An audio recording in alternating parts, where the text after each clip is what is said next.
There are lots of things all around us, exciting things that surround us. But how does it work? Do you know? How is it made? Do you know? Things that go up, things that go down, things that go pop, things that go round, with special cameras to show you inside. It's going to be a big surprise. But how does it work? Do you know? How is it made? Do you know? Do you know? Let's find out! Hello, I'm Maddie, and today I'm doing some dancing. Do you like dancing? It's a great way to get your body moving, isn't it? There are lots of different types of dance, so what's your favourite? I love tap dancing.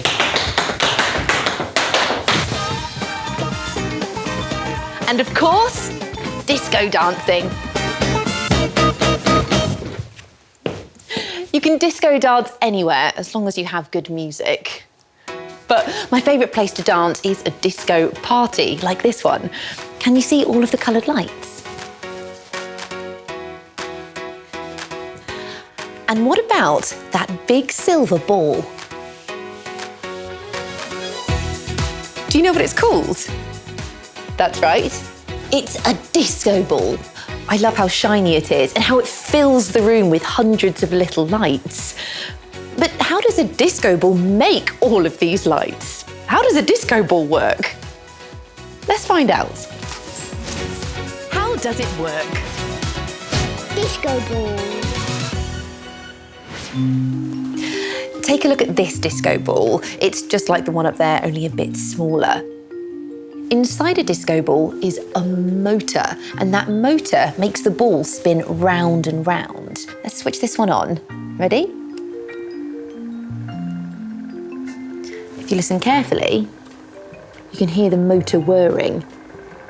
It sounds like a soft purr, doesn't it? Disco balls are covered in hundreds, if not thousands, of tiny pieces of mirror called facets. Let's see if we can see the tiny pieces of mirror on the disco ball all the way up there. I've put my special camera on the end of a long pole so we can take a closer look.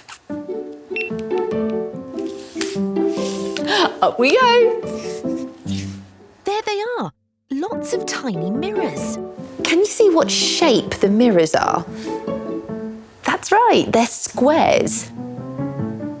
When light hits a mirror, the mirror reflects the light back because a mirror is a reflective surface. But how do the mirrors reflect the light around the room? I think we need to take a closer look. A disco ball is made up of lots of mirrors. The top layer of a mirror is a flat, see-through sheet of glass. In the middle is a very thin, smooth layer of silver metal, and at the back is a black layer of board. When a light is shined straight at a mirror, it passes through the see-through glass and hits the metal layer. It reflects straight back because the metal is so smooth. But if we turn the mirror sideways, or up, or down, and then shine a light at it, it doesn't reflect straight back. Instead, it reflects at the opposite angle to where it hit the mirror. Because a disco ball is a round ball shape, every mirror that is on the outside is facing in a slightly different direction to all the other mirrors.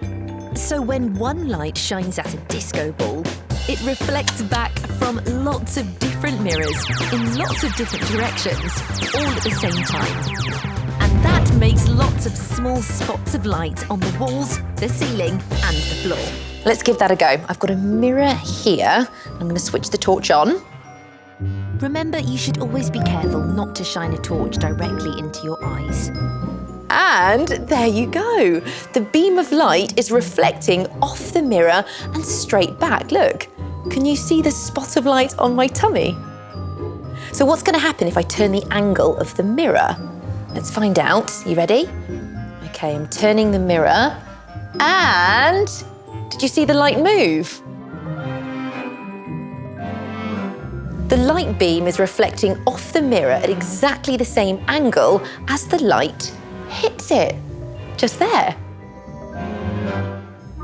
But this is just one mirror. What will happen if I shine the torch on lots of little mirrors on the disco ball? That's right. The light beam from the torch is reflected off lots of mirrors at lots of different angles all at the same time. It's really pretty, isn't it? I think there's only one thing left to do, and that is switch it on. Ready? Can you see the little spots of light are moving? And that's because the mirrors are moving, so the reflected light beams are moving too. Shall we see what this looks like on the big disco ball up there?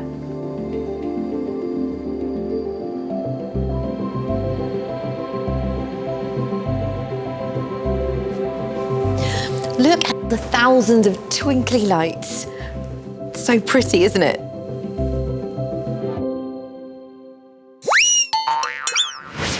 I love seeing how a disco ball works. Did you? What was your favourite bit? Do you remember what it's called when light bounces off a mirror? That's right, it's called reflecting.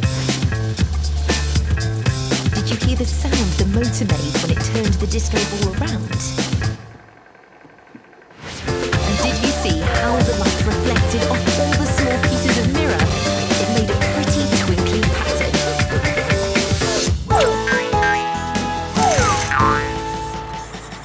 There are lots of things that are made up of small pieces, like building blocks that can be used to make tall towers, and beads that can be strung into a necklace. And what about this? What do these pieces make?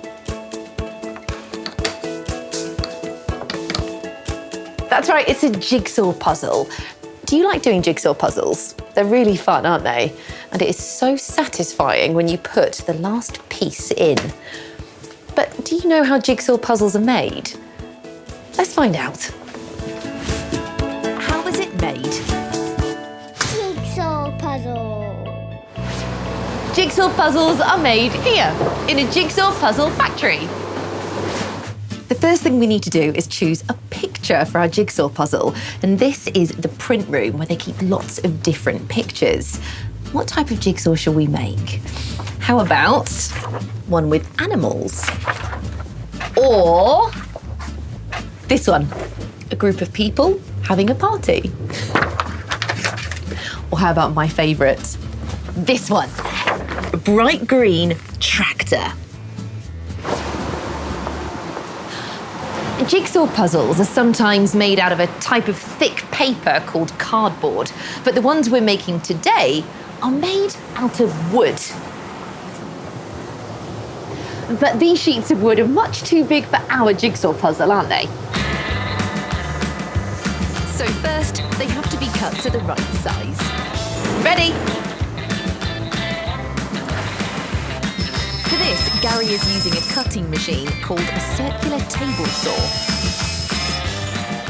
And that one piece of wood will make 12 jigsaw puzzles. Oh, can you hear that noise? It's quite screechy, isn't it?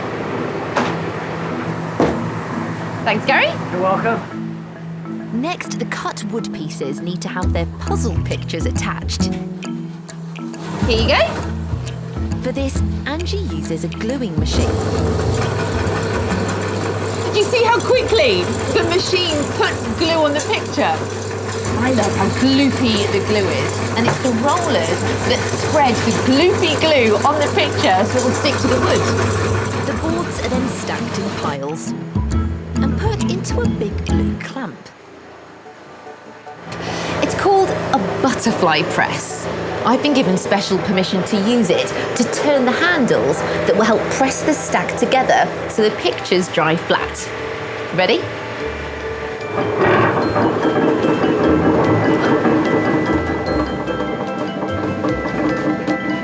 Now we just have to wait 10 minutes. After they've dried, the stack of wooden pictures can be taken out, ready for the next stage. Now's the really exciting part. It's time to cut out the jigsaw puzzle pieces.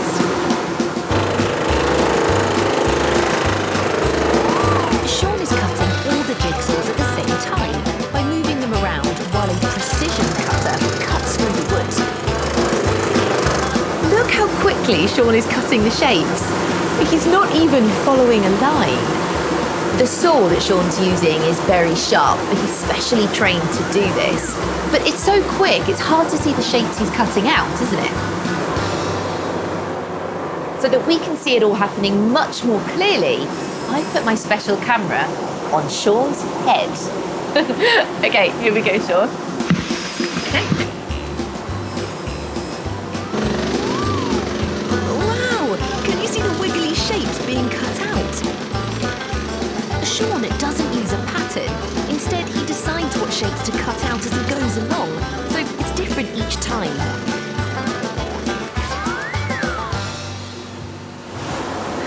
The jigsaw puzzle pieces look absolutely brilliant, but they're not quite finished yet. We still need some finishing touches. To make the puzzle nice and smooth underneath, the wood is sanded using a handheld sanding machine. Now our stack of jigsaw puzzles go to the packing area where they're ready to be packed. Here you go. Here, any leftover sawdust is brushed and shaken off. The puzzle is ready to go in a box, and the lid is put on. All that's left to do is have a go at the puzzle.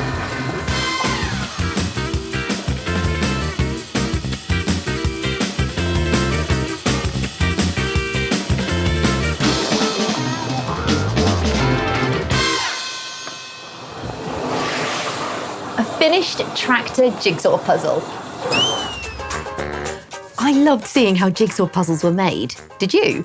What was your favourite bit? Do you remember the name of the big blue clamp with the huge handle at the top? That's right, it's the butterfly press.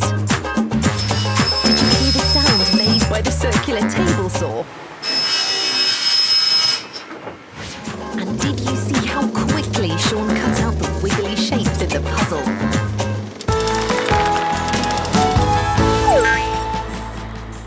So the next time you do a jigsaw, you'll know how all the pieces were cut out and made. And when you see those tiny squares of light spinning around the room at a party, you'll know how a disco ball works to reflect light around the room. I think it's time to do some more disco dancing. See you soon. There are lots of things all around us, exciting things that surround us. But how does it work?